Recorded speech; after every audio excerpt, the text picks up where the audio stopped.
lost in alternate realities. I was sitting in my favorite coffee shop, scrolling through my phone, when an elderly man approached me. His eyes were cloudy, but they held an unsettling intensity. Without a word, he handed me a photograph and shuffled away. I stared at the image, a perfect likeness of me sitting in this exact spot, except the background was a lush green forest. Confused, I looked around. No trees, just the mundane cityscape. I shrugged it off as a prank, but the man's eerie gaze lingered in my mind.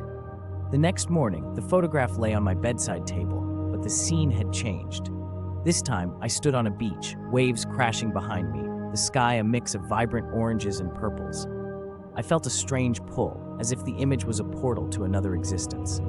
I tried to dismiss the thought, but curiosity gnawed at me. Each day, the setting morphed: an abandoned amusement park, a foggy mountain peak, a dimly lit alley. Each version of me seemed more alive, more real than the reflection I saw in the mirror. I started to notice odd occurrences, my reflection not quite aligning with my movements, shadows that stretched and bent in unnatural ways.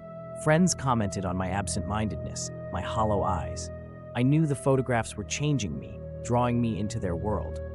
I tried to destroy them, burning one in a desperate frenzy, but it reappeared the next morning, unscathed and more vivid than before. Panic set in as I realized these images were not just pictures, they were windows into alternate realities. On the seventh day, I awoke to find myself not in my bed, but sitting on a bench in a park. The world around me was eerily silent, the air thick with anticipation. The photograph lay beside me, depicting an empty coffee shop, my coffee shop, bathed in a ghostly light. I understood then. The man had not given me a photo, but a key.